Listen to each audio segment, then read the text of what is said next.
as far as dancing goes, I started actually dancing, I suppose, I don't know if you actually call it dancing, but in the early 80s, I was a punk rocker. Oh, right. So we were all into slam dancing and stage diving and, that crazy stuff. So I guess that's when I started dancing. So I was moving to music as a very young person, I suppose.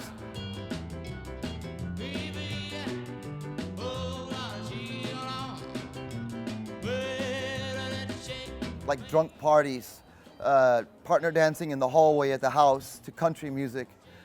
Nothing we took serious. And then it really wasn't until I had going to some, I'm from Los Angeles, so we would travel out to see some of the bands. A lot of the punk rockers, I guess you could say in the late 80s, were soul searching for a new type of music. And different guys went different directions in what we call like roots American music.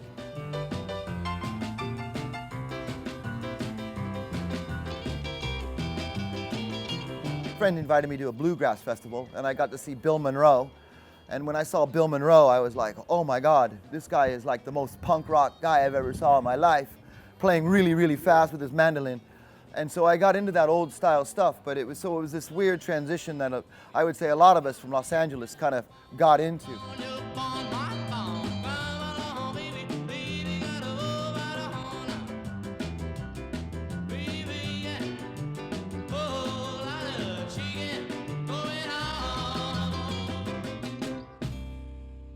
Well, music and the dance is one and the same.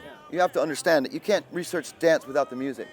If you don't know the music, you'll never understand the dance. And that's the biggest problem with most of the people that focus specifically just on the dance. They're missing half the picture.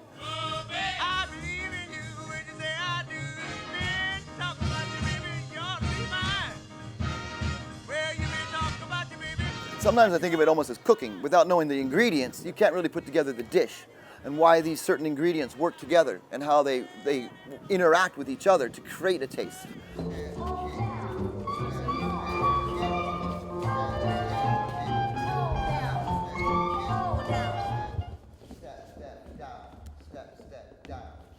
I really like to take it right back to history with that first damn recording that the original Dixieland jazz band did, which is one side of the record's a basic two-step and the other side of the record's a one-step.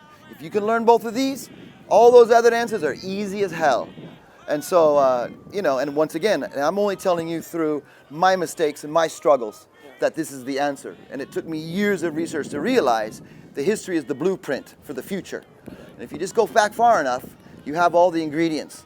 If you have those ingredients, you can make any dish you want.